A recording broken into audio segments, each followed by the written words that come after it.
Alors bonjour, chers frères et sœurs en Christ, chers auditeurs, chères auditrices. Bonjour Eric, Bonjour ma chère et tendre Karine. tu vas bien? Oui, toujours par la grâce de Dieu. Et uniquement par la grâce de Dieu. Gloire à Dieu. Merci Seigneur. Alors, nous sommes à nouveau réunis autour de la parole de Dieu, évidemment. Nous avions précédemment présenté une vidéo sur le thème de Jésus-Christ, ça nous coûte la vie. Suivre Jésus-Christ, pardon. Suivre Jésus-Christ, ça nous coûte la vie.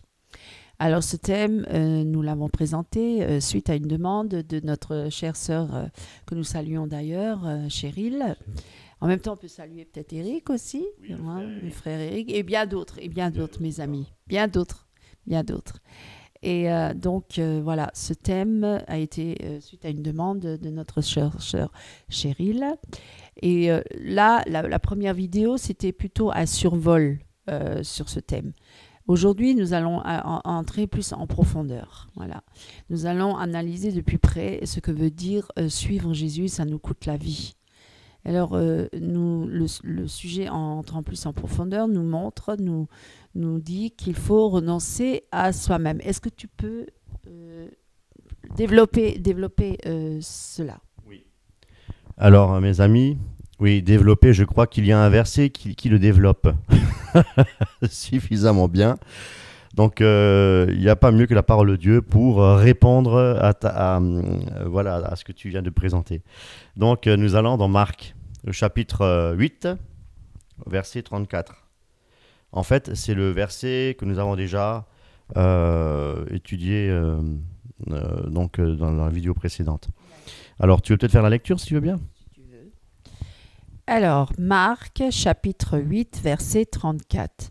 Puis il appela la foule avec ses disciples et leur dit : « Si quelqu'un veut venir après moi, qu'il renonce à lui-même, qu'il se charge de sa croix et qu'il me suive. » Je continue ou... Tu peux éventuellement. Oui, alors quiconque en effet voudra sauver sa vie, la perdra, mais quiconque perdra sa vie à cause de moi et de l'Évangile, la sauvera. Merci bien. Alors, nous allons tout de suite dans la parole de Dieu, dans Luc, au chapitre 14, au versets 26 et 27. Donc là, je vais faire la lecture. Hein. Donc, Luc 14, verset 26 et verset 27. Nous allons faire la lecture. Si quelqu'un vient à moi, et s'il ne hait pas son père, sa mère, sa femme, ses enfants, ses frères, et ses sœurs, et même sa propre vie, il ne peut être mon disciple. Et quiconque ne porte pas sa croix et ne me suit pas, ne peut être mon disciple. Mes amis, en parallèle avec Marc, reprends voir s'il te plaît Marc, avec Marc 8, 34. Marc 8, 34. Alors, pour prendre ce verset en parallèle avec Marc 8, 34, si quelqu'un veut venir après moi, qu'il renonce à lui-même, qu'il se charge de sa croix et qu'il me suive. Dans le verset de Luc, si quelqu'un veut venir à moi, s'il ne hait pas son frère, son père, sa mère, sa femme, ses enfants, sa sœur, et même sa propre vie, il ne peut être mon disciple. Et quiconque ne porte pas sa croix et ne me suit pas, ne peut être mon disciple. Vous voyez ?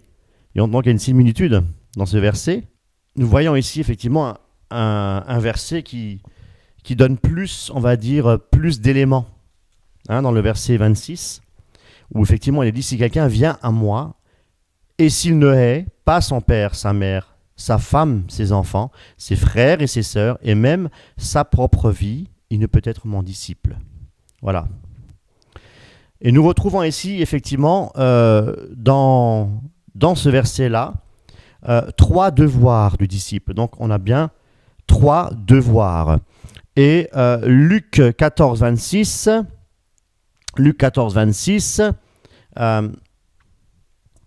c'est très clair. Si quelqu'un vient à moi, et s'il ne hait pas son père, sa mère, sa femme, ses enfants, ses frères et ses sœurs, et même sa propre vie, il ne peut être mon disciple. Alors c'est très simple. Si quelqu'un se prétend être disciple du Seigneur, mais qui ne remplit pas ces conditions-là, qui sont imposées par Christ lui-même, eh bien, il est écrit, il ne peut être mon disciple. C'est écrit, s'il ne hait pas son père, sa mère, sa femme, ses enfants, les frères et ses sœurs, et maintenant, de rajouter encore, et sa propre vie. Mourir à soi-même, vous voyez mes amis, mourir à soi-même, c'est également, c'est mettre Christ en premier lieu. Voilà, donc la première place à donner, c'est Jésus-Christ de Nazareth. C'est d'abord Jésus-Christ. Pour mieux comprendre ce verset, on va aller encore dans Matthieu, au chapitre 10. Voilà, Matthieu, chapitre 10. Et au verset 34. Voilà. Ne pensez pas que je sois venu apporter la paix sur la terre. Je ne suis pas venu apporter la paix, mais l'épée. Car je suis venu mettre la division entre l'homme et son père, entre la fille et sa mère, entre la belle-fille et sa belle-mère. Et l'homme aura pour ennemi les gens de sa maison. Notez, 37. Celui qui aime père ou mère plus que moi n'est pas digne de moi. Tout à l'heure, nous avons lu celui qui ne hait pas. Hein? Donc, le fait de haïr, c'est celui qui aime père ou mère plus que moi. Nous devons aimer plus Dieu. Voilà, donc là, il donne le sens réel de ce que nous avons lu tout à l'heure. Il ne s'agit pas effectivement de haïr nos parents, de les détester, de devenir ingrats, etc. Non, absolument pas. Mais si nous aimons plus nos parents, nos enfants, notre propre vie, que Dieu lui-même, que Christ lui-même, nous ne pouvons pas être disciples de Christ. C'est écrit dans Luc. Nous ne pouvons pas être ses disciples, c'est pas possible. Il y a, mes amis, il y a effectivement une priorité. Il y a une priorité. Dieu, nous devons aimer. Il est écrit dans la parole, nous devons aimer Dieu de tout notre cœur, toute notre âme, toutes nos pensées, et voilà. Donc, c'est ça notre priorité. Notre priorité, c'est Dieu. C'est Dieu et rien d'autre. Il n'y a rien d'autre dans notre vie, notre motivation, comme je disais tout à l'heure, nous sommes motivés, voilà, pour annoncer l'évangile, pour annoncer Christ ressuscité. Voilà, c'est ça notre motif de, en tant qu'évangéliste, c'est prêcher l'évangile, c'est annoncer le Christ ressuscité. Voilà, tout simplement. Si nos parents, si nos enfants, notre mari, femme ne veulent plus, par exemple, nous adresser la parole, parce que nous avons décidé de mettre notre vie, on va dire, en accord avec l'évangile, avec la parole de Dieu, eh bien, forcément, il y aura des tensions dans la famille. Ou peut-être il n'y en a peut-être pas, mais en règle générale, il y a des tensions. Voilà. Eh bien, nous devons être prêts à abandonner. Forcément, nous devons abandonner les pratiques. À partir du moment où nous sommes en Christ, nous devons abandonner nos pratiques du passé. Et ça, effectivement, ça peut, ça peut poser des problèmes. Au sein peut-être même du travail. Ça peut poser des problèmes au sein de la propre famille. Quand Christ a dit, je viendrai mettre la division, c'est pas que Dieu est, que Dieu est méchant, que Dieu veut le malheur. Absolument pas. C'est une réalité, mes amis. Tournez-vous vers Jésus-Christ de Nazareth, vous allez voir. Si vous marchez dans la sainteté, vous allez voir si vous n'aurez pas des tribulations. Parce que c'est obligé, nous devons passer par les tribulations pour nous corriger. Le Seigneur est là pour nous corriger. Qui c'est qui ne corrige pas son enfant? Le père, s'il aime son enfant, il va le corriger. Et corriger veut dire éduquer. Voilà, pour qu'il puisse avoir de la maturité. C'est très important. Tu as peut-être quelque chose à dire par rapport à ça? C'est-à-dire que renoncer à soi pour suivre Christ. Évidemment, par nous-mêmes, on n'y arrivera pas. On n'y arrivera pas. C'est vrai qu'il faut que ce soit l'œuvre de Dieu. Il faut que ce soit le Seigneur qui agisse dans nos cœurs, hein, qui nous parle, qui nous convainc, qui nous donne la force de quitter, oui, parfois nos amis, nos familles, père, mère, mais pas, bon, quitter, ça ne veut pas dire forcément, oui, peut-être parfois physiquement, mais c'est surtout quitter au niveau du cœur. C'est-à-dire que avant que Dieu n'existe dans notre vie, hein, par la révélation par Jésus-Christ, nous avions des attachements, hein, affectifs, sentimentaux.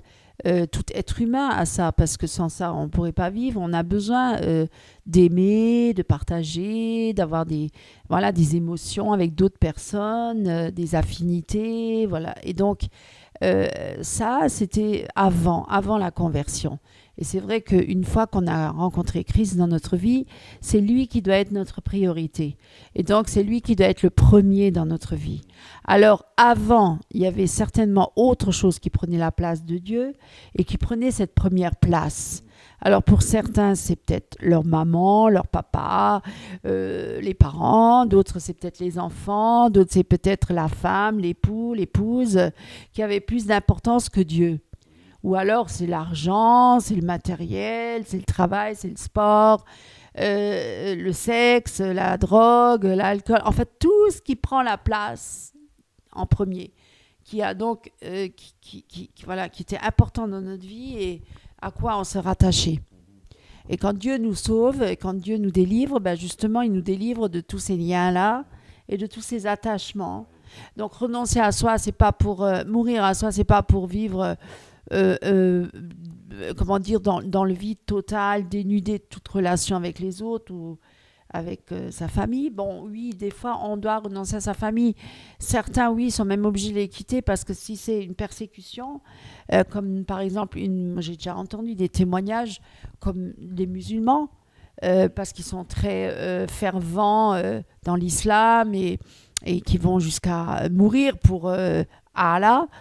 Parce qu'ils sont parfois très extrémistes et fanatiques, et certains vont même jusqu'à persécuter leur mari, leur femme, ou leur fille, ou leur enfant, ou leur fils s'ils se convertissent à Jésus-Christ. Certains ont dû quitter la famille parce qu'on les persécutait et qu'on allait les faire mourir.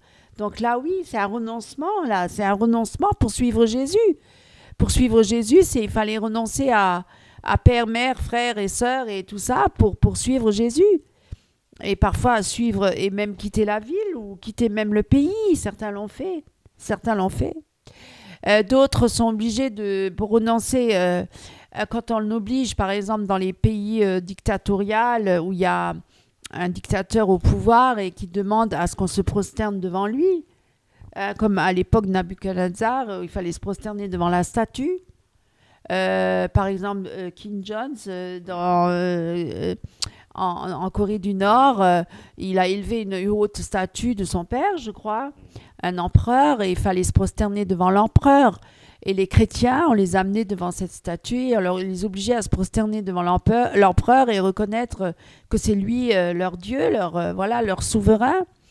Et là, le chrétien, il est obligé de renoncer à lui-même, renoncer à ce monde, renoncer à se prosterner devant un homme, une créature, en disant non, moi je ne me prosterne que devant Dieu.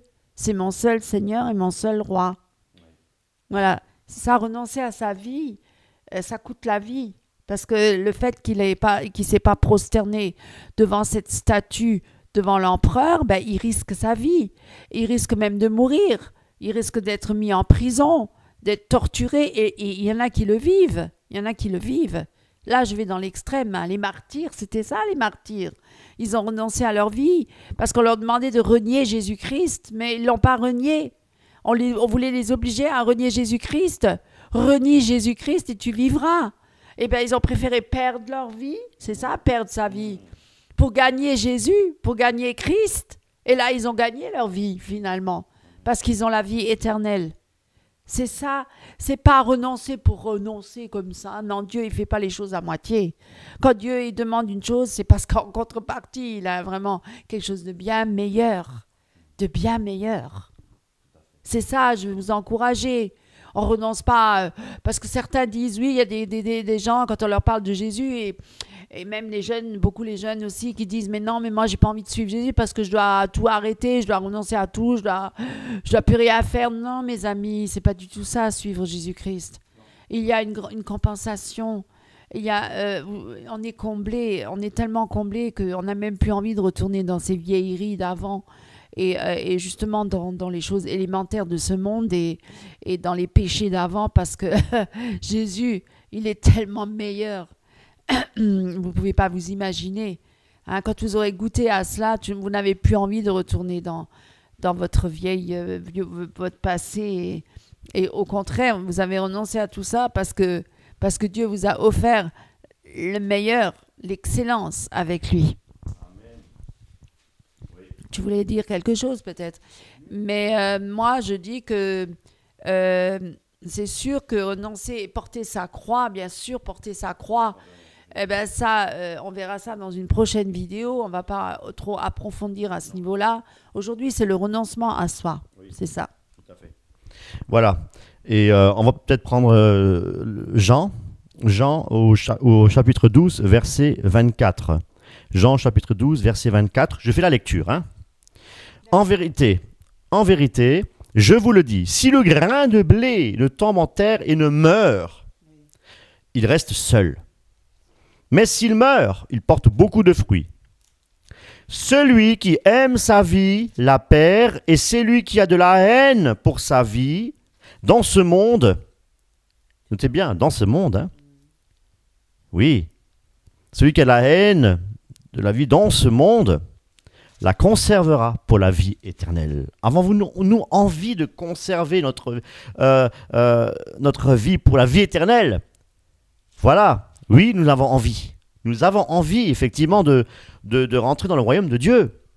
Et pour voilà, tout à fait. Et pour cela, nous avons une très belle illustration ici de Jésus-Christ qui, effectivement, qui dit que, qui représente le grain de blé. Hein, et en mourant sur la croix, Christ, effectivement, nous a montré qu'il a tout accompli. Il a vaincu Satan, il a vaincu également ses démons. Et là, on peut aller dans Colossiens, chapitre 2. Si tu veux peut-être prendre Colossiens, chapitre 2, au verset 14. Colossiens, ça vaut la peine de le lire. Hein. Colossiens. Alors, je fais des cornes dans mon... Voilà. Colossiens.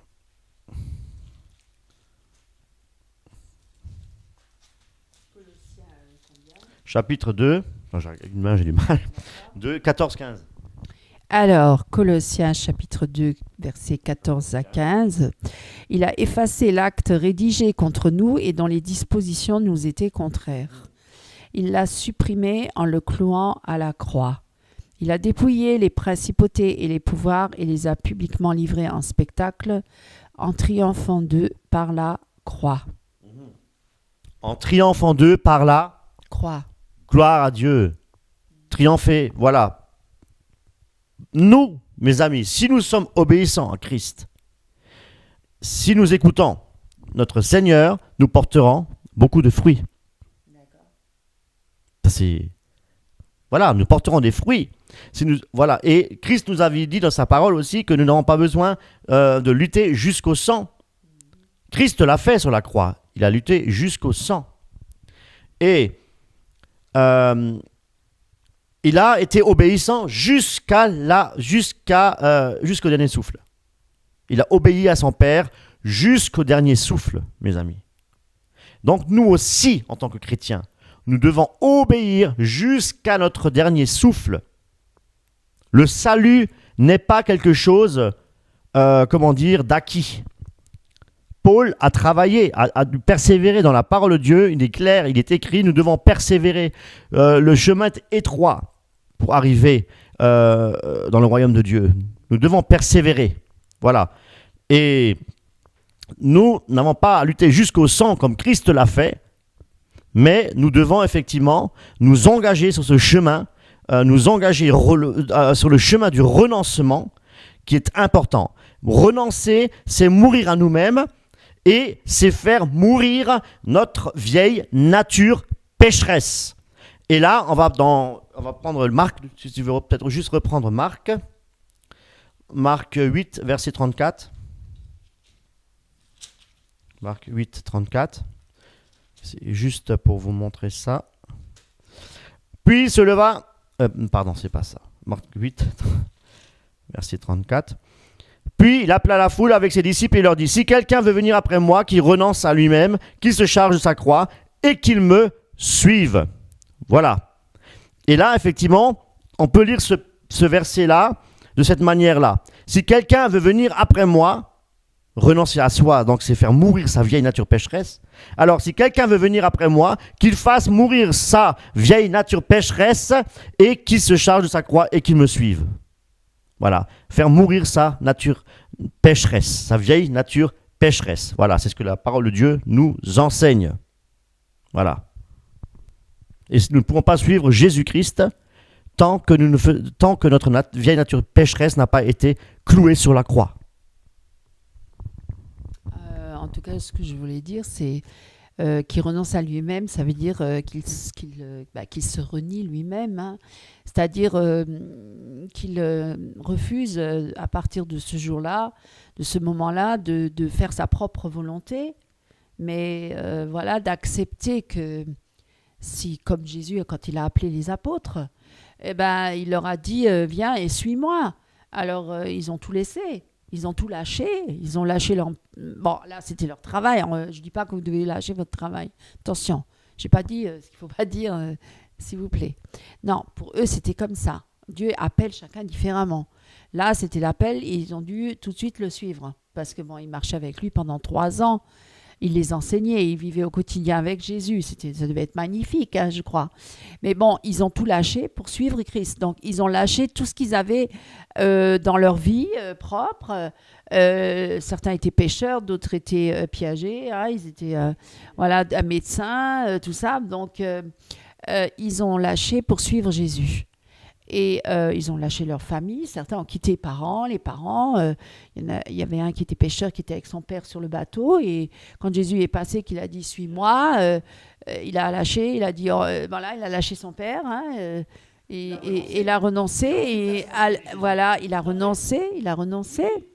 Et voilà, c'est des exemples. Hein, et par contre, d'autres n'ont pas renoncé. Oui. Je donne l'exemple du riche qui voulait suivre Jésus et qui est venu à Christ et qui a dit qu'est-ce que je peux faire pour entrer dans le royaume de Dieu, et parce que Jésus a dit mon royaume n'est pas de ce monde. Donc déjà de renoncer, de poursuivre Jésus, il faut renoncer à ce monde ici présent. Donc le riche arrive devant Jésus, il lui demande qu'est-ce que je peux faire pour entrer dans le royaume de Dieu? Il lui dit, honore ton père et ta mère, etc. Voilà, mets les paroles, les commandements en pratique. Et il dit, mais c'est ce que je fais, j'honore mon père et ma mère et je mets tous les commandements en pratique. Aime ton Dieu plus que tout, d'accord? Alors il lui dit, oui, mais il y a encore une chose que tu as oubliée, c'est qu'il te manque. Tu es très riche, prends toutes tes richesses, donne-le aux pauvres, distribue-le aux pauvres et suis-moi. Pourquoi est-ce qu'il lui a dit ça? Non, pas que maintenant chacun qui est riche doit tout de suite tout donner. Non, parce que son cœur était attaché à ses biens. Voilà, donc tout ce qui prend la première place dans notre vie et on est vraiment fermement attaché à cela, Dieu nous demande de lâcher prise et de renoncer. Vous devez savoir peut-être vous-même à quoi vous êtes vraiment profondément attaché.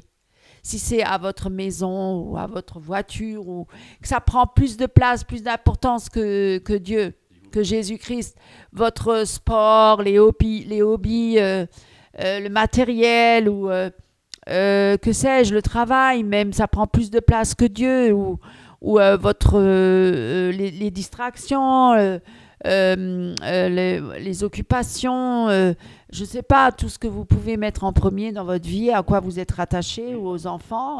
Toutes ces activités qui ne sont que vanité, dit la parole, si nous donnons trop d'importance à ces activités-là, plus que la parole ou la prière, et si nous commençons à négliger la parole, commençons à négliger la prière, eh bien, il y a danger. Voilà. ce que je voulais dire aussi, c'est par rapport à renoncer à soi, c'est aussi renoncer au péché. Par exemple, si Dieu a en horreur le péché, d'accord?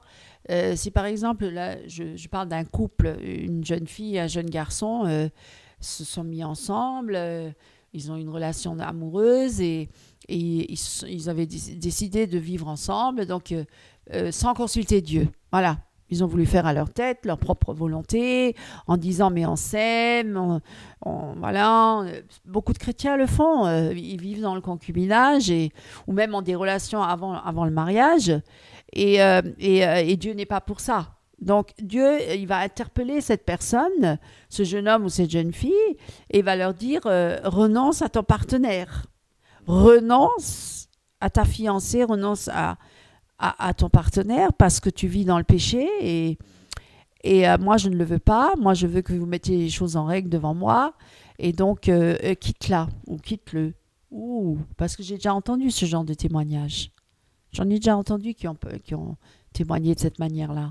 Ça coûtait un prix là, ça coûte la vie. Alors le jeune homme, s'il aime, parce que Dieu voulait la première place, est-ce que tu m'aimes plus que cette jeune fille ou ce jeune garçon? Est-ce que tu m'aimes plus que, comme Abraham, qui a dû renoncer, quand Dieu a dit, donne-moi ton fils, sacrifie-moi ton fils Isaac. Il a dit, comment Dieu, j'ai attendu si longtemps ce fils, ce bien-aimé fils, et maintenant tu me demandes de te le redonner et le sacrifier. Je dois renoncer à, ok Seigneur, c'est comme tu veux. Je t'aime toi plus que tout. Je sais que tu peux même le ressusciter peut-être. Voilà.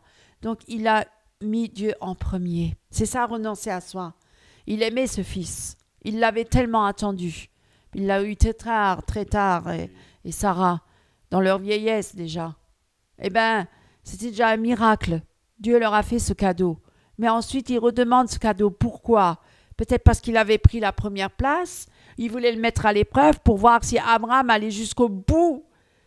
En disant oui Dieu, toi en premier, toi avant tout. Même si ce fils je l'aime et je te le donne.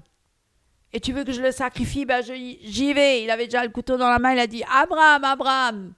Non, je sais que tu m'aimes. Je sais, prends là, il y a un bouc dans les buissons, une brebis, je ne sais plus. Un bélier. Prends-le à la place de ton fils. J'ai vu que tu m'honores plus que tout. Voilà ce que Dieu veut. En fait, c'est ça la raison du renoncement à soi. C'est d'aimer Dieu plus que tout. Et de le suivre coûte que coûte.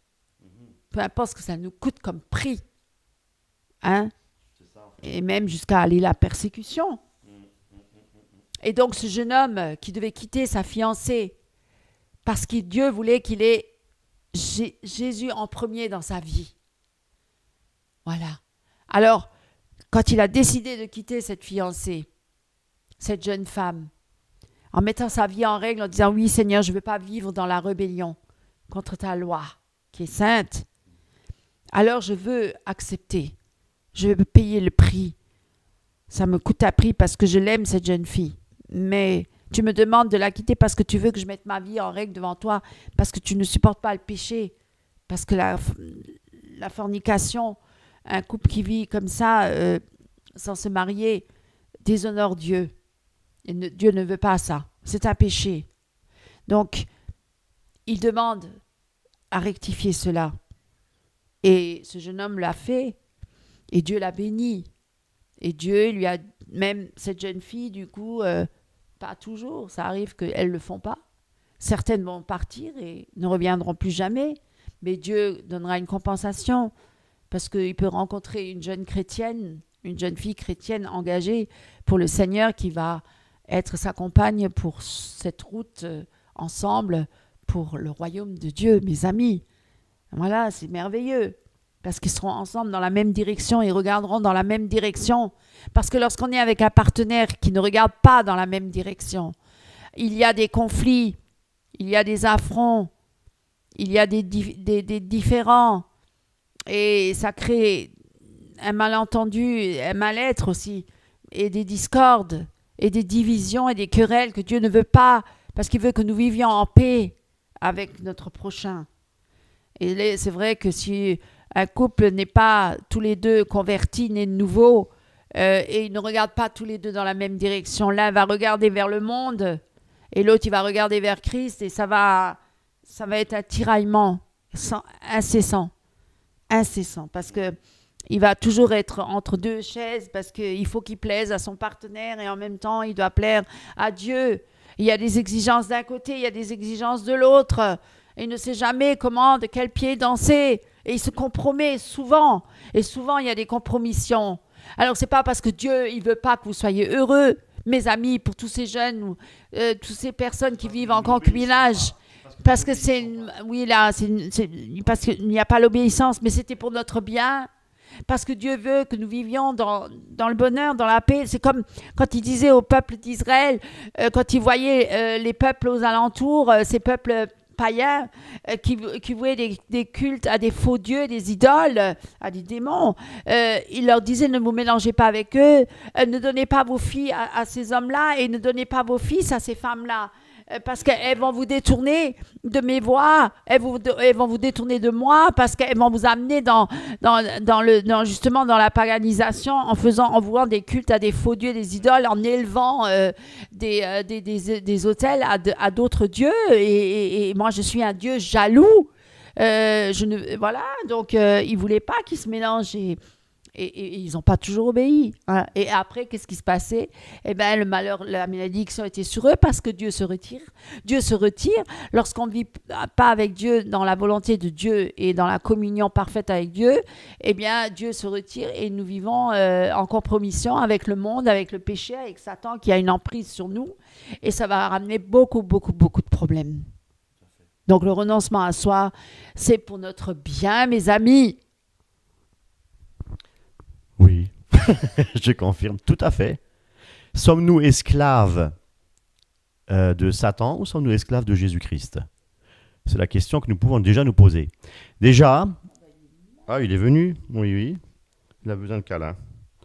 Déjà, faut-il savoir, nous parlons du renoncement, mais nous ne pouvons pas renoncer réellement ou tenir ferme après avoir renoncé, c'est-à-dire pour ne plus pécher, si au préalable, nous ne sommes pas passés par la nouvelle naissance, on va en parler.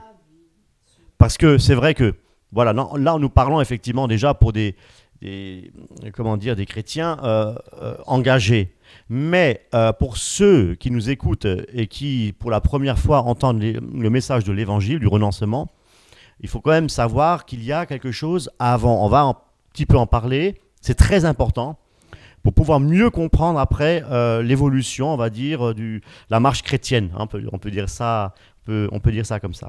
Alors, déjà, ce n'est pas possible par nos propres efforts de renoncer à nous-mêmes. C'est pas possible. Ce n'est pas non plus en adhérant à une église ou quelconque que nous pouvons renoncer à nous-mêmes. Hein? J'étais néo-apostolique, je n'ai pas renoncé à moi-même, j'ai dû, on m'a imposé d'obéir au chef religieux. Voilà, et non pas d'abandonner mes péchés, non pas de renoncer à ma propre vie. C'est quelque chose que je ne connaissais pas. Ça n'existait pas, c'était pas, on va dire, c'était pas intégré dans la prédication. Voilà, tout simplement. Ensuite, voilà, parce qu'il n'y a pas l'esprit. Ce n'est pas en voulant pratiquer de bonnes œuvres que nous arrivons à renoncer à nous-mêmes. Nous n'avons rien à faire, mes amis, pour être sauvés, mes amis. Nous n'avons rien à faire. Nous allons dans Galates. Galates, chapitre 2. Galates, c'est ça. En plus, c'est ça le truc, c'est que nous n'avons rien à faire pour être sauvés. Christ a donné sa vie pour nous. Qu'est-ce que nous voulons encore faire pour Christ? Qu'est-ce que nous voulons faire pour racheter nos péchés? Pour Dieu? Nous ne pouvons rien faire. Rien, mes amis. Nous allons le voir. Galates, chapitre 2. Tu as trouvé? Tu veux le lire? 15-16. D'accord. Alors, Galates, chapitre 2, versets 15 à 16. Nous sommes juifs de naissance et non pécheurs d'entre les nations. sachant que l'homme n'est pas justifié par les œuvres de la loi, mais par la foi en Christ Jésus. Nous aussi, nous avons cru en Christ Jésus, afin d'être justifiés par la foi en Christ et non par les œuvres de la loi, parce que nul ne sera justifié par les œuvres de la loi. La justification ne se fait pas par les œuvres de la loi.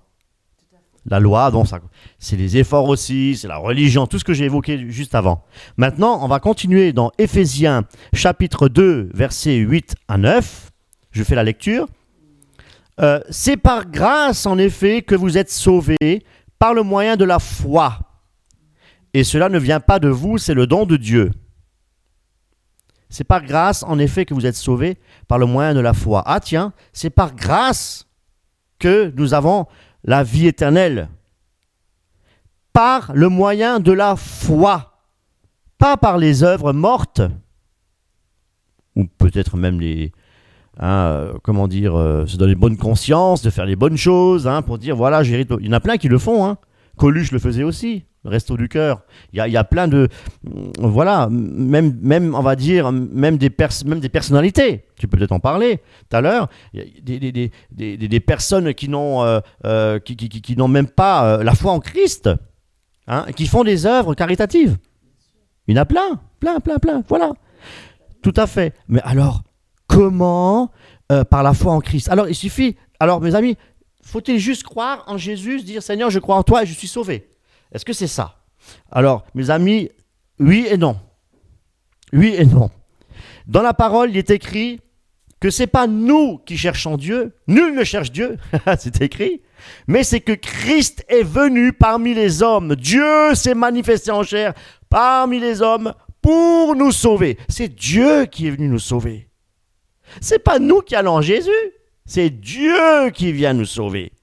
Donc, si Dieu vient nous sauver, car Dieu a tant aimé le monde qu'il a donné son propre Fils afin que quiconque croit en lui ne périsse point mais qu'il ait la vie éternelle.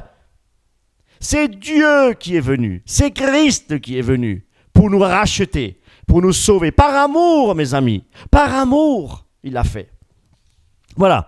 Donc, si c'est Dieu qui l'a fait, donc c'est Dieu qui nous appelle. Si Dieu nous appelle, il a dit, je m'en vais, mais vous ne resterez pas orphelins, je vous envoie l'Esprit. Donc maintenant, c'est le Saint-Esprit qui œuvre dans les cœurs. C'est le Saint-Esprit qui nous appelle, mes amis. Voilà, c'est Dieu qui nous appelle. Et le rôle du Saint-Esprit, la fonction du Saint-Esprit, c'est justement de nous faire passer par la nouvelle naissance. Et la nouvelle naissance consiste en quoi ? C'est que le Saint-Esprit est là, pourquoi ? Pour convaincre le monde de péché, de justice et de jugement. On va peut-être dans Jean 16, 8. Jean 16, 8. Jean 16, 8. Donc il est important tout de même de faire cette petite parenthèse. Oui, avant de continuer de nouveau dans les œuvres, dans les renoncements. Et quand il sera venu, il convaincra le monde de péché, de justice et de jugement. Le Saint-Esprit au monde, alors qu'est-ce que c'est déjà le monde de péché? Le Saint-Esprit montre aux hommes, à celui qui l'appelle, il montre qu'ils sont pécheurs, qu'ils sont dans une attitude de péché, de pécheurs, et par nature, et qu'ils sont perdus, et qu'ils ont besoin d'un sauveur. Voilà. Moi, je sais qu'un jour, je m'étais retrouvé dans cette situation-là, effectivement, où j'avais l'impression, mais je n'ai pas les mots, j'avais l'impression que tout s'effondre sur moi, tellement je me sentais sale, tellement je me sentais misérable, parce que j'ai lu Hébreux 10, verset 6, il me semble, lorsque ceux qui ont été une fois éclairés, etc. Donc, j'étais un chrétien, on va dire, charnel. Et là, j'avais l'impression que tout s'écroule, j'avais l'impression que j'allais en enfer, que c'était fini pour moi. Voilà, ça c'est le Saint-Esprit qui convainc que nous sommes des pécheurs. La deuxième chose qu'il fait, il convainc l'homme qu'il a adopté jusqu'à présent avant, effectivement, le repentir, une attitude égoïste, égocentrique. Voilà ce que le Saint-Esprit fait, mes amis. Bien avant que les gens tombent, bien avant qu'il y ait le Saint-Rire, qui n'est pas biblique, hein, avant les manifestations, les gens, aujourd'hui, il y a des gens qui ne sont même pas chrétiens, hein, qui vont dans les églises, et il y a des manifestations, et parce qu'ils voient les manifestations, ils croient qu'ils sont touchés par le Saint-Esprit. C'est faux, mes amis. Le Saint-Esprit, il est là pour convaincre le monde de péché, de justice et de jugement. Si ça, ce n'est pas fait, mes amis, tout ce qui se passe après, ça ne tiendra pas. C'est une maison qui était bâtie sur du sable. Et ça, c'est la vérité. Et je termine juste pour dire que le Saint-Esprit touche également la conscience de l'être humain, de l'homme, sur la gravité du péché. Nous ne pouvons pas rentrer dans le royaume de Dieu si nous sommes pécheurs. Voilà. Et que nous avons besoin du repentir. Voilà. Alors, pour pas trop se disperser, on va toujours revenir au thème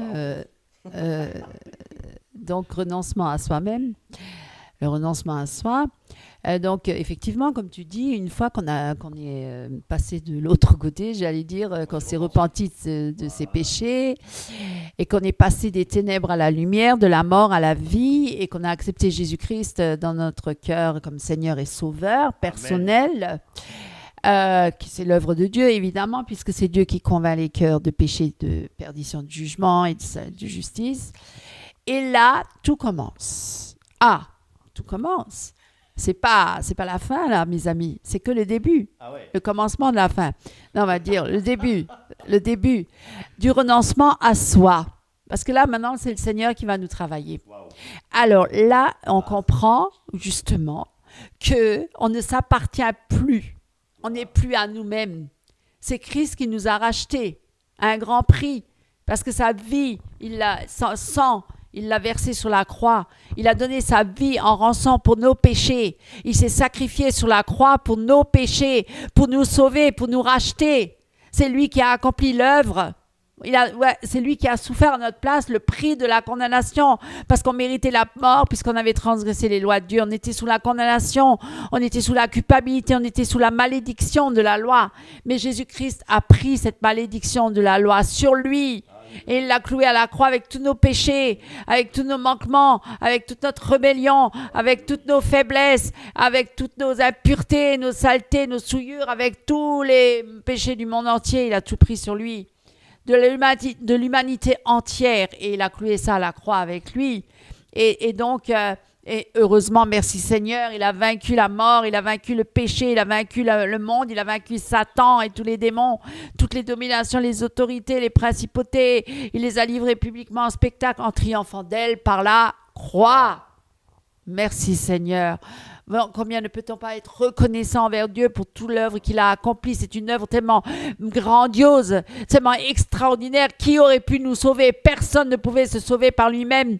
Nous étions tous sous la condamnation, nous étions tous perdus, mes amis, perdus. Personne ne peut se racheter par lui-même. Aucune œuvre ne peut satisfaire Dieu. Seul le sang de Jésus. Parce que Dieu a vu le sang. Parce que sous la loi, il y avait le sang des animaux sacrifiés qu'il fallait verser sur l'autel pour pouvoir expier les péchés du peuple.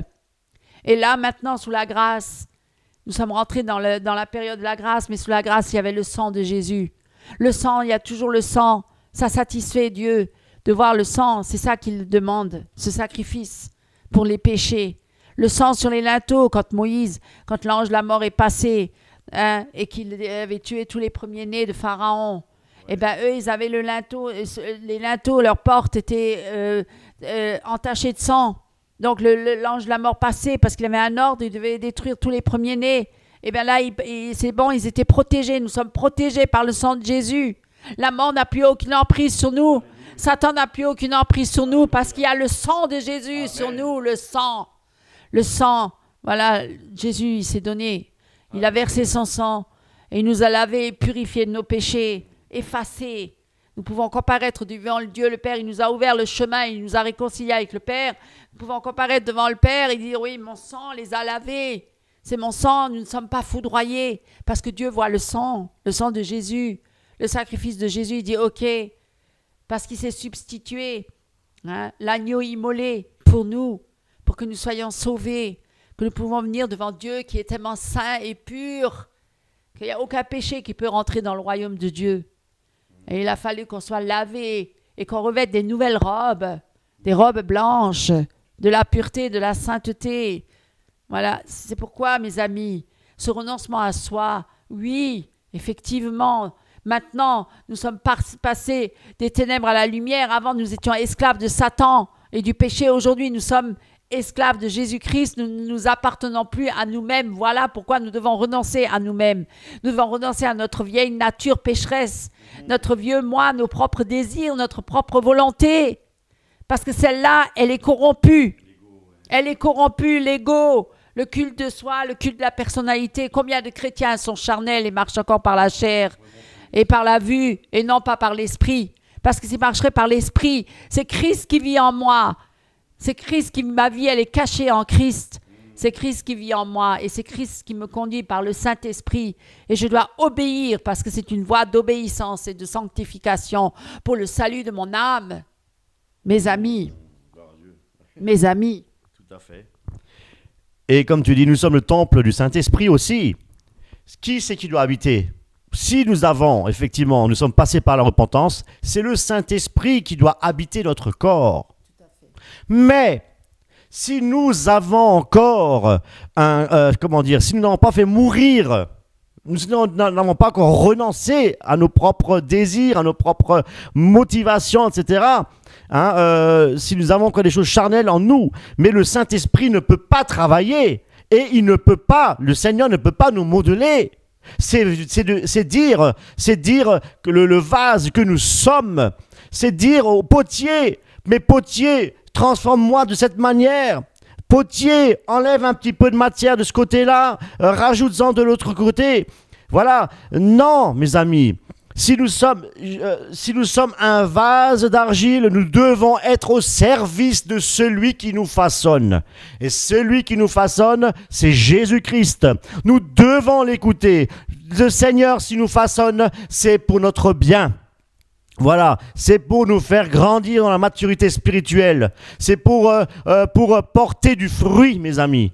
Si nous nous laissons façonner par le Seigneur, non pas que ma volonté se fasse, mais que ta volonté se fasse, eh bien le Seigneur peut à ce moment-là, effectivement, nous façonner comme bon lui semble pour notre progrès spirituel, notre maturité requise. Ça, c'est important et c'est inévitable pour un chrétien.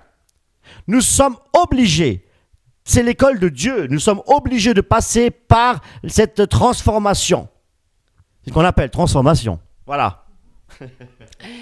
En fait, ce que je voulais rajouter, c'est effectivement, c'est un chemin étroit.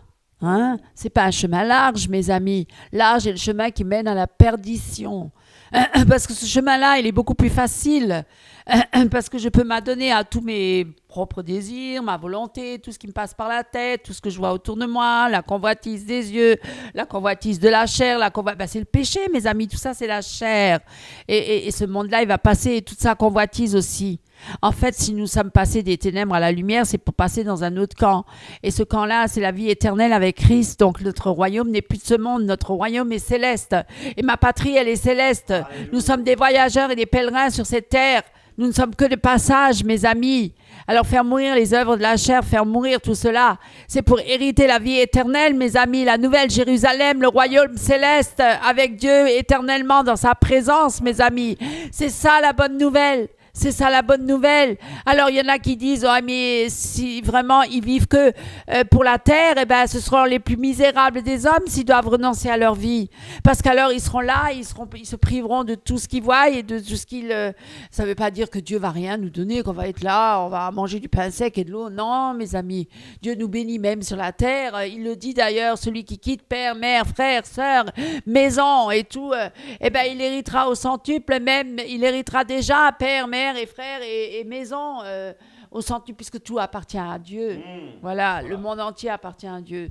Tout appartient à Dieu. Alors mes amis, moi je vous invite vraiment à réaliser que suivre Jésus, c'est pas un calvaire, mes amis, non. Le calvaire, c'est le diable qui le ramène, parce que c'est lui qui assujettit l'homme et qui le rend esclave et qui le démunit de tout ce qu'il est, de toute la dignité qu'il y a en lui que Dieu lui a donnée. Hein. Et grâce à Jésus, on retrouve cette dignité, mais c'est pas pour l'orgueil, c'est pas pour s'élever, c'est pas pour s'enorgueillir. Non, au contraire. Si je suis créé à l'image de Dieu, c'est pour le glorifier, parce que Dieu ne donne sa gloire à personne. Voilà, c'est pas pour élever la créature. Le monde élève la créature. On suit les hommes, on suit voilà, parce que l'homme veut ramener les choses sans Dieu. L'homme d'ailleurs veut atteindre Dieu sans passer par la croix. L'homme veut atteindre Dieu, c'est ça le nouvel âge. C'est ça, vouloir déifier l'homme sans passer par la croix, oui, par le renoncement à soi, en voulant faire par ses propres efforts, par ses propres moyens. Il veut atteindre Dieu, hein. Il veut être Dieu, voilà. Et ça, c'est le péché d'orgueil de Satan, d'ailleurs, qui lui-même voulait être à la place de Dieu au plus haut et être adoré par les créatures. Et aujourd'hui, on le voit encore, l'homme aussi veut être adulé, veut être adoré et être élevé comme un Dieu, hein, parce que renoncer à lui-même, à son ego, à son orgueil, à son égoïsme, tous ces péchés terribles, pour donner toute la gloire à Dieu, qui est le créateur du ciel et de la terre et de tout l'univers. Qui es-tu toi, ô homme, que tu contestes avec Dieu? Tu n'es qu'une créature. Le créateur, c'est lui qui te donne le souffle de vie. C'est lui qui t'a modelé, c'est lui qui t'a façonné dans le sein de ta mère. C'est lui qui t'a tissé. Qui es-tu toi, ô homme, pour vouloir contester avec Dieu et vouloir s'élever au-dessus de Dieu? N'est-ce pas le péché de Satan? Ou de vouloir dire non, je fais ma propre vie, je fais comme je veux. Ce corps m'appartient. Non, il ne t'appartient pas. Non, je suis désolée. Il ne t'appartient pas. Même les païens, leur corps ne leur appartient pas. Sauf qu'ils l'ignorent et ils veulent en faire à leur tête. C'est pour ça qu'ils sont tellement dans la révolte. Et c'est pour ça qu'ils révoltent. Ils font tellement de choses abominables. Parce que le diable les ramène. Parce qu'ils sont tous sous l'emprise du malin, forcément. Il n'y a pas trois camps. Hein. Je ne suis pas neutre. Hein. Ou on est du camp de Jésus ou on est du camp de Satan. Il n'y a pas entre les deux. Non, non. Il y en a qui disent non, mais moi, je suis au milieu. Non, il n'y a pas de milieu. C'est ou le chemin de la vie ou le chemin de la mort. Choisis le chemin de la vie. Alléluia. Choisis le chemin de la vie. Amen. C'est un chemin étroit, mais c'est un chemin qui te mène à la vie éternelle, au royaume de Dieu. Le chemin là, de la mort, qui est large au départ, va te mener en enfer, mon ami. Il va te mener en enfer, mon ami, toute ta rébellion, de vouloir dire je fais à ma tête, je fais ma propre volonté. Je fais ce que je veux, parce que ce corps-là, je fais ce que je veux avec. Non, ce corps-là, tu ne fais pas ce que tu veux avec. Je l'exhibe comme je veux. Je m'expose sur Internet, sur Facebook, je montre tout. La nudité, c'est diabolique, mes amis. On n'expose pas sa nudité. Parce que si vous lisez d'après la loi de Dieu, il a dit, tu ne regarderas pas la nudité de ton frère, de ta sœur, de tout ça. Tout le monde s'expose maintenant. Tout le monde se met à nu devant tout le monde. Vous ne croyez pas là? Sodome et Gomorrhe, mes amis. Sodome et Gomorrhe, on n'est pas loin de ça. Les partouzes, les Pride gays, les gay pride, enfin tout ça, de dire non, je ne sais plus qui je suis maintenant on est dans la période transgenre. Un enfant de 12 ans décide s'il va être... il est un garçon, mais il va dire non, je suis une fille maintenant. Voilà, il a décidé, c'est l'enfant qui décide. On a tellement endoctriné les enfants, on les a tellement formatés, que maintenant on dit à l'enfant, mais si tu veux changer de sexe, tu peux. Si tu n'es pas bien dans ta peau, là, que Dieu t'a donné, le sexe que Dieu t'a donné, mon ami, et tu décides de dire non, je ne le veux pas, ce sexe-là, mais ça veut dire que tu rejettes Dieu, tu rejettes le Créateur, c'est de la rébellion contre le Créateur, et tu dis non, moi je vais changer de sexe. Alors il y a des stars américaines, hollywoodiennes, des grandes stars là qui ramènent toutes ces folies là, toutes ces abominations derrière les Illuminati là, toute cette élite occulte qui manipule tous ces gens pour propager justement ces mensonges, ces abominations, pour éduquer soi-disant les parents, pour les amener à formater les enfants parce qu'on les veut les modeler déjà tout jeunes. Vous voyez, les modeler. Là, c'est pas Dieu qui modèle, là c'est l'homme qui veut modeler, le diable derrière qui veut modeler. modelé et façonné l'homme à l'image de Satan, l'homme dans la rébellion contre son Dieu. Vous voyez, l'homme, on le façonne pour lui dire, mais non, pour s'opposer à la création de Dieu, à la loi de Dieu, en disant, non, tu n'es pas un garçon, tu seras une fille, alors que tu as été créé garçon. Et alors, on s'oppose à tout cela, et on veut changer le sexe, et on encourage cela, surtout dans les milieux des stars, de tout ça, on encourage. Dernièrement, j'ai vu, c'est une abomination, mes amis, où un père qui était un grand basketman, une grande star, et qui a dit, mon fils, il était tout fier, mais ça, c'est dans l'agenda de l'élite occulte, de ramener cela dans le monde entier, pour accepter l'inacceptable, pour accepter justement, pour s'opposer aux lois de Dieu, pour aller à l'opposé des lois de Dieu, et en disant, oui, mon fils, il est aujourd'hui, il était un garçon, mais il a décidé, il est une fille, et il change de sexe, il va même se faire opérer, mes amis. C'est pour ça qu'il y en a qui criaient, ils disaient, non, mais il ne doit pas enlever son sexe, parce que si maintenant, là, il a 12 ans, mais s'il a 20, 25, et qu'il a envie de redevenir un garçon, et il n'aura plus de sexe, il s'est mutilé, on mutile les enfants, on les mutile, transgenre. Hein, je sais pas, peut-être demain je serai une fille, un garçon. Moi, je n'accepte pas ce sexe que Dieu m'a donné. Moi, je me sens plus garçon, donc je vais être un garçon. Je vais me mutiler, je vais enlever mes seins et tout ce qu'il y a. Et vous voyez la folie de l'homme, comment le diable subtilement a amené l'homme dans une rébellion extrême contre Dieu et contre lui-même, parce qu'il se fait du tort à lui-même. Ah oui, parce que s'il n'est pas dans les lois de Dieu, il est perdu et il est dans le déséquilibre total. Ce sont des malades mentaux. Et ceux qui dirigent là, les élites occultes là, qui servent Satan, ce sont des malades mentaux, ce sont des grands malades, mes amis, des grands malades. Que dire? Le cœur de l'homme est mauvais par-dessus tout. Et je crois que la parole nous dit que c'est du cœur que viennent les mauvaises pensées. Le crime, l'adultère, le mensonge, le meurtre, le vol. Et la liste est longue. Et je crois que ce qui est important pour un chrétien, c'est que si nous savons que Dieu regarde au cœur, c'est notre cœur, mes amis, qui doit être changé. Le renoncement à soi. Merci, parce que tu m'as éclairé. L'Esprit de Dieu m'a éclairé. Le renoncement à soi, c'est laisser le Seigneur changer notre cœur. Nous avons un cœur mauvais. Il a besoin d'être transformé. Alors maintenant, peut-être illustrer ça d'une manière un peu concrète. On peut aussi venir avec des images, avec des exemples concrets. Oui. Je veux juste rajouter, parce que c'est trop fort, je veux dire que l'homme sans Dieu est perdu. Parce qu'il est dans sa folie. C'est comme un enfant, si on ne l'éduque pas, il reste dans sa folie. Et il va se diriger n'importe comment. Il n'a pas une direction précise. Il n'a pas un code de la route. C'est notre code, c'est la parole de Dieu, c'est Jésus, c'est le Saint-Esprit qui nous montre la voie à suivre, justement pour devenir une créature à l'image de Dieu équilibrée. Équilibrée, mes amis. Parce que le monde, il est dans la folie complète. Oui. Alors, je vais donner un exemple concret. Peut-être que tu as d'autres exemples qui te viendront à l'esprit. Je crois que ce qu'ils attendent aussi, je pense, les frères et sœurs en Christ, c'est que nous apportons des exemples justement de relancement.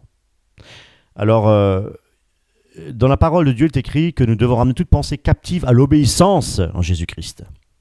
Ça veut dire que, quel que soit où nous sommes, où nous nous trouvons, nous devons réellement, la parole de Dieu nous dit que nous devons être prudents, nous devons avoir le discernement, et nous devons être, sous nos gardes, contre les pensées qui peuvent surgir, les pensées de Satan forcément.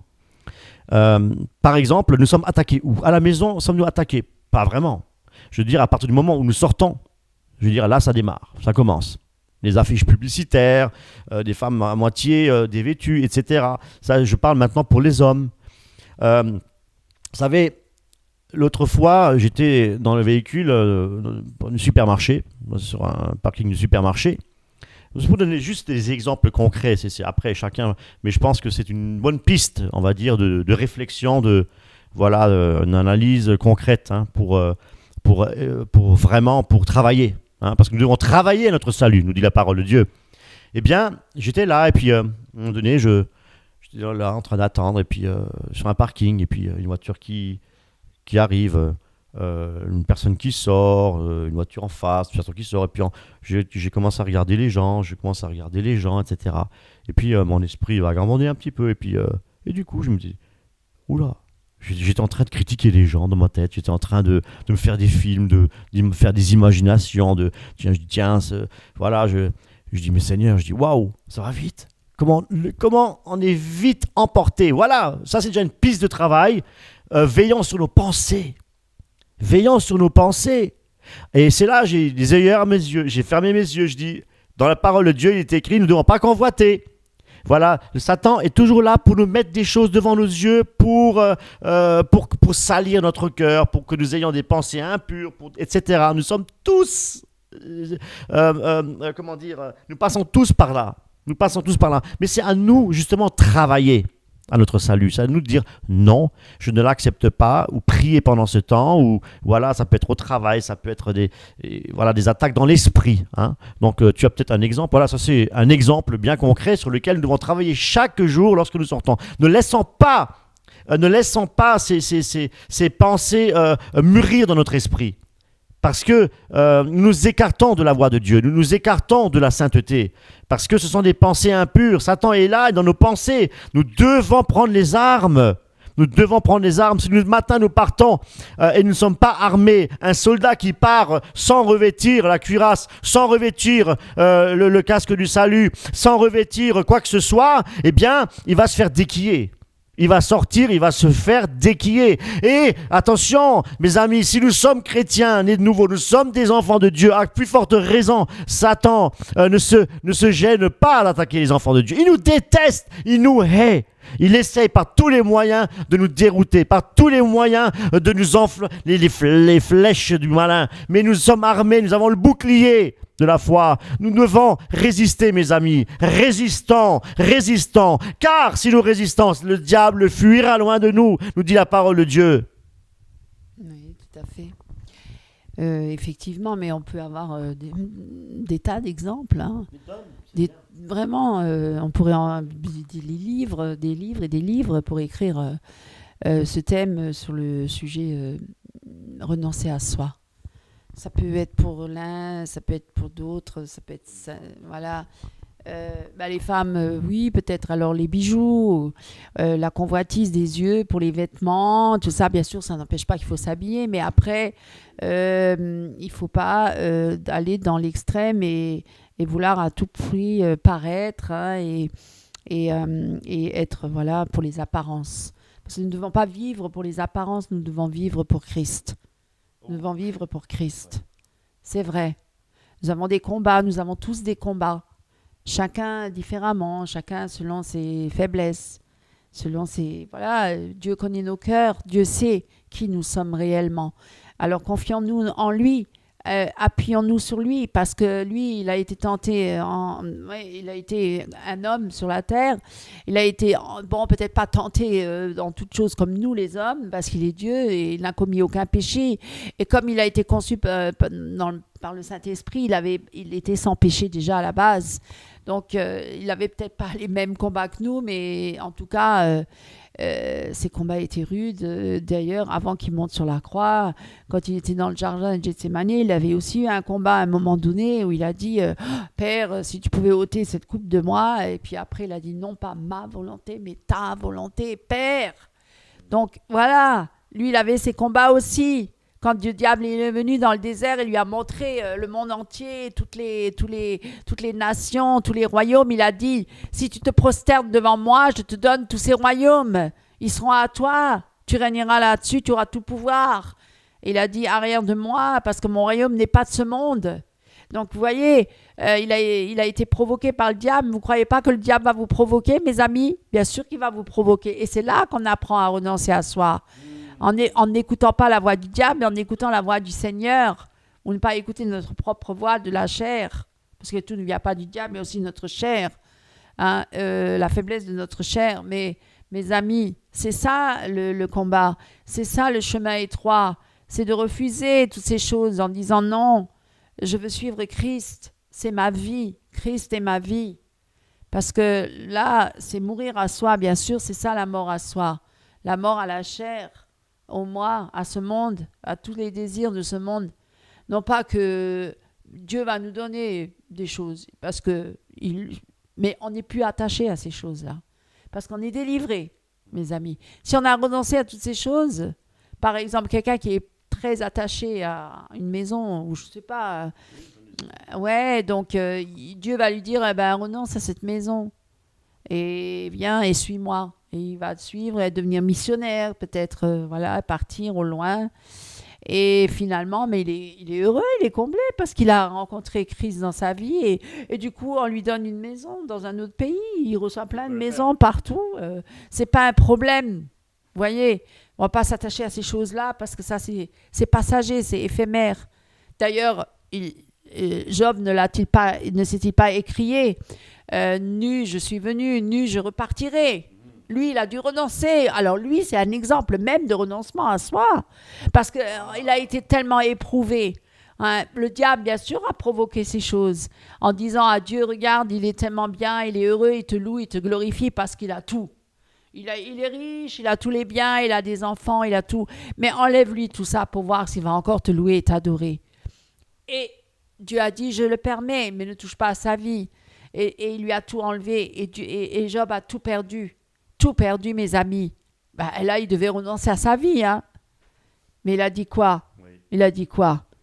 Dieu m'a donné, Dieu m'a enlevé. Gloire à Dieu. Parce qu'il a mis toute sa confiance en Dieu. Et uniquement en Dieu. Il n'était pas attaché. Bien sûr, ça lui a fait mal, il a souffert. Mais son cœur était attaché à Dieu. C'était lui le premier. Voilà, mes amis. Oui. Ce que j'avais à cœur depuis avant, je ne sais pas pourquoi, mais il faut que je le dise.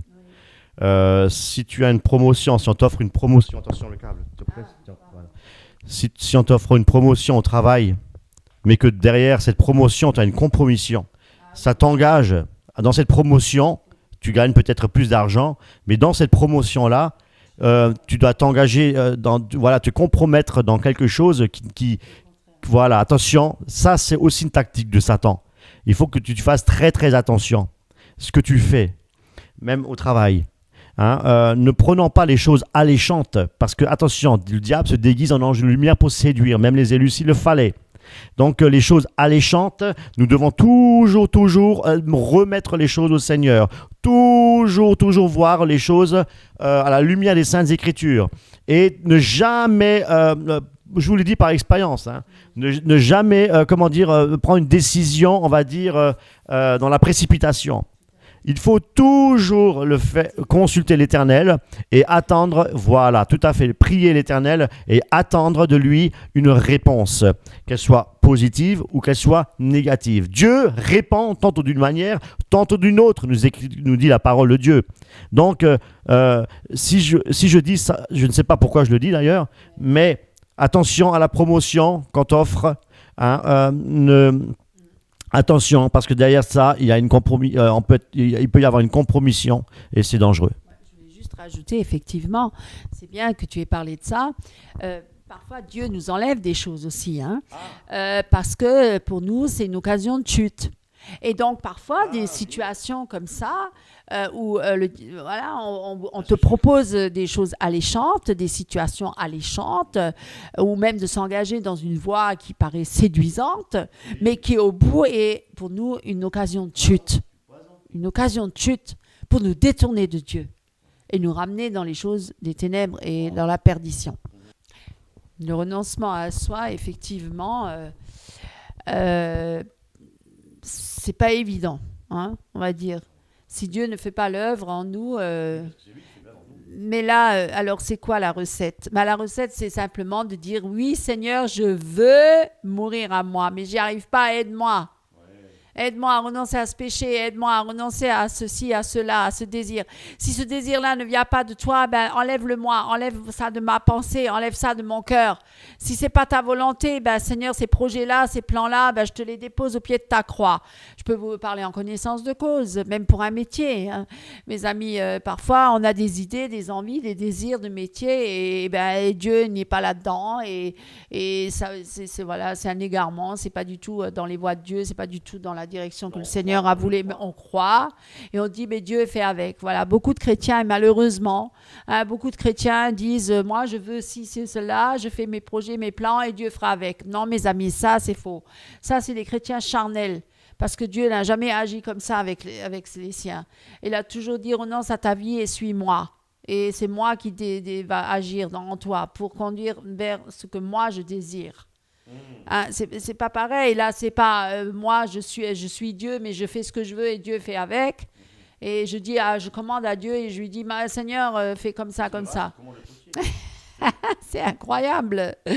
Alors que c'est l'inverse. C'est moi qui me prosterne devant Dieu et qui dois renoncer à ma vie et dire Seigneur comme toi tu veux et non pas comme moi je veux mais comme toi tu veux Seigneur selon ta volonté et non pas ma volonté. Alléluia. Ça c'est très important mes amis, c'est ça renoncer à soi. Voilà, donc je vous encourage et croyez-moi, on a l'impression de perdre beaucoup de choses mais au bout du compte non, au contraire. On est un renouvellement en nous, il y a un renouvellement en nous, il y a une régénération, l'homme intérieur se construit, l'homme extérieur peut-être se détruit ou il y a des choses peut-être qu'on perd, mais Dieu donne des choses en contrepartie qui sont bien meilleures, ce sont des trésors spirituels. Parce qu'il a dit ne vous amassez pas des trésors sur la terre, mais amassez-vous des trésors dans le ciel, là où la terre et une rouille ne peuvent pas atteindre. Parce que ces trésors-là, ils sont merveilleux, ils sont éternels. Mes amis. Alors, il y a encore une autre catégorie de gens, de personnes qui disent Seigneur, oh mon Dieu, dans les églises charismatiques, entre autres, attention, les églises charismatiques, attention, il y a des enseignements justes, il y a des choses, il y a du vrai, du livret, il faut mesurer.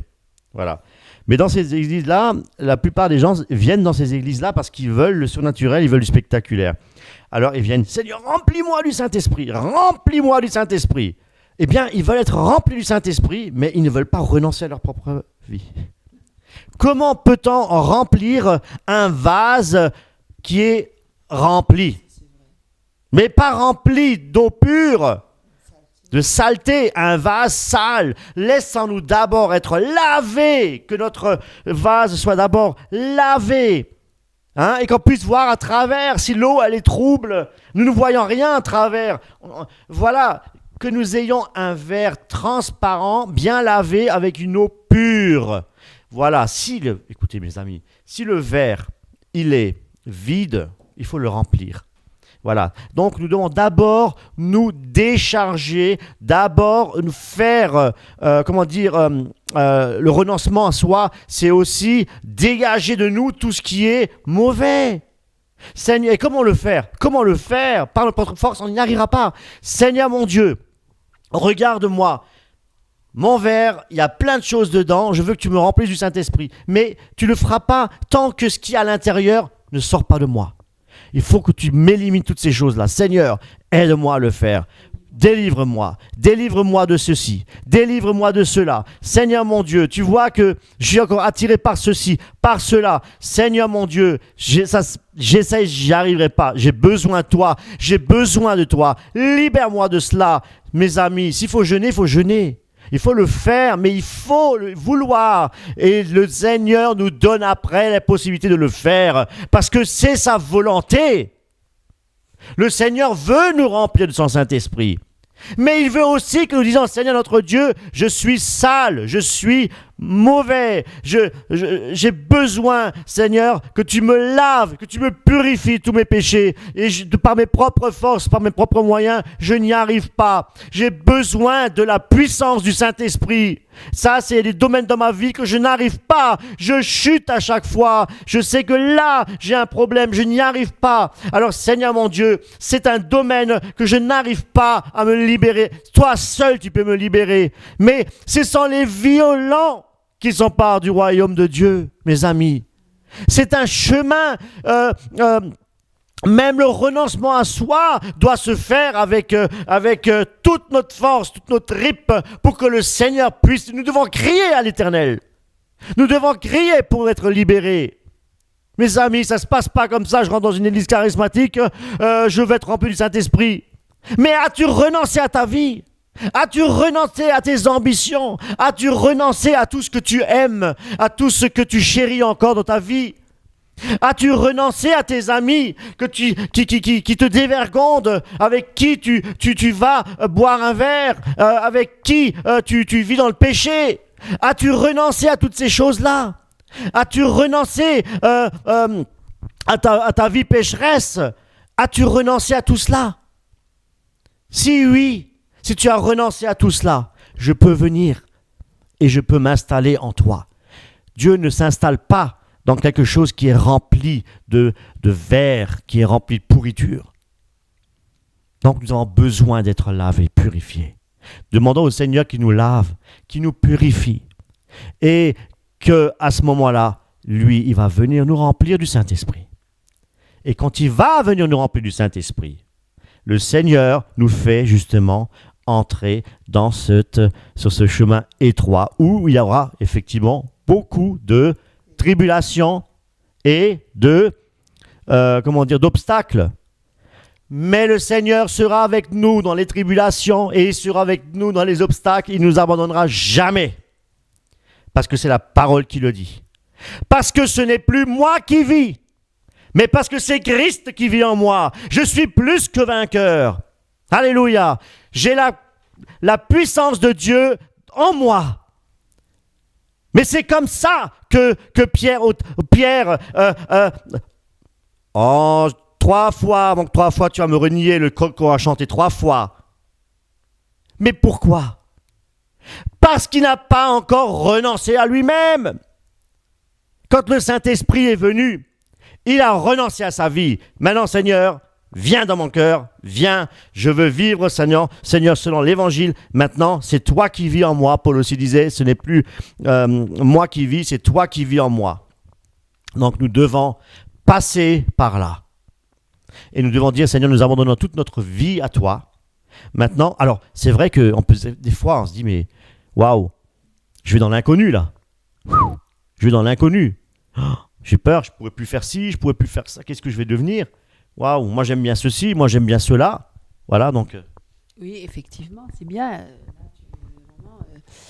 Tu me donnes l'élan pour continuer en disant que Dieu va nous ramener dans le désert. Waouh. Effectivement, pour nous aider et pour pouvoir nous parler, nous sortir du tumulte et du brouhaha du monde, de l'agitation du monde. Et bien parfois, il nous met à part. Non, il nous met à part. Pas parfois, il nous met à part. Alors, il y a des périodes où on va se retrouver un peu dans le désert. Hein? Mais il est où, Dieu? Il n'est plus là? Non, Dieu, il est là, mais on n'a plus nos amis d'avant, on n'a plus nos habitudes, on n'a plus nos repères. Il nous enlève tous nos repères, il nous enlève tout pour que justement, on ne s'appuie plus sur nos repères ou sur les amis ou sur celui-ci ou même nos béquilles, il enlève tout et puis on va se sentir vraiment obligé à chercher Dieu et à crier à lui et à réaliser que là Dieu nous place dans le désert pour qu'il puisse nous parler et qu'on apprenne à dépendre de lui, mes amis, parce que c'est vrai. Oui, Jésus était dans le désert, mais ça c'était pour la tentation, mais c'est vrai que nous parfois Dieu permet de nous mettre dans le désert, nous retire un peu du monde, de l'agitation, de tout ça, pour pouvoir nous délivrer aussi et nous sortir des situations difficiles auxquelles on ne pouvait plus renoncer, où on n'arrivait pas à se détacher, on n'arrivait pas à se libérer. Et Dieu, parfois, il permet des circonstances dans notre vie, il nous enlève parfois des choses pour qu'on soit libéré et mis au large avec lui. On ne comprend pas tout de suite, on est un peu dans l'inconnu, on ne sait pas ce qui nous arrive, mais parce que justement là le vase il va être vidé et en même temps il va être rempli par Dieu. Alléluia. Il va être rempli par Dieu. Et celui qui va nous faire porter du fruit. Plus tard, pas tout de suite, Parce qu'avant de vouloir porter du fruit, il faut d'abord être bien enraciné comme un arbre, bien enraciné en profondeur et être bien irrigué, bien nourri et tout ça avant qu'il porte du fruit. Il y a une saison. Je ne vais pas dire la dernière saison, là. Oui, 4e saison. Mais le problème qu'il y a, c'est que beaucoup de gens charismatiques veulent porter du fruit très vite, mais ils ne sont même pas irrigués par le l'eau vive. Hein. Ils ne sont même pas nourris. L'arbre n'est pas formé, n'est pas enraciné. Mais ils veulent porter du fruit. Voilà. Ils veulent faire des œuvres déjà tout de suite. Ils sont encore au stade du lait et bébé spirituel et ils veulent déjà tout diriger et conduire soi-disant par le Saint-Esprit. Alors là, ces chrétiens charnels, ils font énormément de dégâts parce qu'ils ne connaissent même pas la parole. Hein. Les fondements, les fondations ne sont pas établies, ne sont pas faites et la maison là, elle n'est pas bâtie sur le roc, elle est bâtie sur le sable. Hein. Voilà. Et puis ces personnes-là, c'est pas un jugement, une critique, hein, on constate. Hein. C'est ces gens-là qui disent mais vous là-bas, il n'y a pas l'esprit, il y a pas l'esprit chez vous dans votre église, on s'endort, il se passe rien chez nous, ça crie, chez nous ça hurle, on tombe par terre, etc. Il y a le Saint-Esprit qui travaille. Voilà. Mais parfois, l'être humain, il veut toujours faire des choses. Hein. Il n'aime pas rester comme ça, là, sur place et ne rien faire. C'est très dur. Et donc, et des fois, ils courent plus vite que la musique. Et c'est ça, souvent, les chrétiens, ils partent trop vite dans les œuvres et ils n'ont même pas demandé si le Seigneur était d'accord ou si c'était vraiment de Dieu. Alors, ils font des œuvres et des œuvres et des œuvres, ils se fatiguent, ils s'épuisent et puis au bout, ils sont déçus, amers et tout ce que vous voulez. Et parfois, ils retournent dans le monde. Pourquoi ? Parce qu'ils n'ont pas obéi à Dieu. Mes amis, parce qu'ils n'ont pas renoncé à leur vie. Ils n'ont pas renoncé à leurs propres désirs, à leurs propres projets. Et ils ont cru que Dieu, il allait faire avec. Maintenant, Dieu, il n'a pas fait avec. Dieu n'était pas dedans. Dieu n'était pas avec. Et il y a beaucoup d'églises où Dieu n'est même pas dedans. Il est dehors. Il n'est même pas là-dedans. Et l'homme croit qu'il suit Dieu alors qu'il n'est pas du tout avec Dieu. Voilà, je suis désolée de le dire, mais c'est la vérité, mes amis. Et il y en a beaucoup qui pensent être avec Dieu, mais ils ne sont pas avec Dieu. Dieu n'est pas avec eux. Et d'ailleurs, ils diront, n'avons-nous pas chassé les démons, n'avons-nous pas guéri les malades, n'avons-nous pas fait ceci, cela. Et Dieu va leur dire, moi, je ne vous connais pas, rien de moi, je ne vous connais pas, vous qui commettez l'iniquité. Donc, ça ne sert à rien de faire des œuvres pour faire des œuvres, mes amis, ça aussi. Si Dieu vous dit, là, reste assis, et s'il vous place dans le désert, et que vous ne devez pas bouger, ne pas faire d'œuvre, ne rien faire, attends, pour que Dieu vous travaille, vous modèle, vous remplit de sa présence, pour que vous ayez une relation personnelle avec Dieu, une communion enracinée en Christ, enracinée dans la parole. Voilà, là, après, Dieu peut vous utiliser et vous porterez du fruit pour le royaume de Dieu. Oui, waouh, gloire à Dieu. Tout bon arbre porte de bons fruits. Hey, alors, c'est un arbre en fait qui a accepté d'être nourri par la sève, d'être nourri par l'eau vive. Voilà, donc irrigué, etc. Elle a pris de bonnes racines, etc. L'arbre porte de bons fruits. Un bon arbre ne peut porter de mauvais fruits, ni un mauvais arbre porter de bons fruits. Voilà, la parole le dit clairement. Tout arbre qui ne porte pas de bons fruits est pardonné. Non, on remplace par un bon arbre, et puis non, il est coupé et jeté au feu. C'est donc à leurs fruits que vous les reconnaîtrez. Et en conclusion, ce que je voulais dire, c'est que c'est sûr que renoncer à soi, ça fait mal des fois. On peut passer par une souffrance parce que l'homme, parfois, se rattache à des choses d'une manière très forte et ne veut pas lâcher prise. Alors c'est vrai que parfois, nous devons lâcher prise et Dieu dit non. Non, ça, je ne veux pas pour toi. Et c'est vrai qu'on ne comprend pas toujours sur le moment. On est un peu comme un enfant qui est éduqué, mais notre Père, il sait, parce qu'il sait très bien ce qui est bon pour nous. Il sait ce qui est le meilleur pour nous. Et c'est toujours pour notre édification. Et c'est toujours pour nous faire du bien et non du mal. Alors moi, je vous encourage, mes amis, je vous encourage vraiment à méditer là-dessus, sur cette parole de renoncer à soi et demander au Seigneur de vous aider, parce que c'est vraiment Dieu qui fait l'œuvre en nous. C'est lui qui travaille en nous par le Saint-Esprit pour nous aider à mourir à nous-mêmes, à nos propres désirs et à renoncer à tout ce qui n'est pas à la gloire de Dieu. Pour que le Seigneur, pour que l'Esprit de Dieu règne en nous et que l'image de Dieu soit révélée à travers nous. C'est très important, mes amis. Voilà, je vous encourage vraiment et je remercie vraiment Eric pour cet enseignement très édifiant et parfois dur, oui, effectivement, renoncer à soi, c'est pas facile. Mais avec Dieu, nous y arriverons. C'est vraiment la victoire avec Dieu, une victoire totale et pleine. Et croyez-moi, plus on renonce et plus on est dans la joie. Parce que... C'est ça. Mais oui, mes amis. Tu as un mot de la fin? Oui.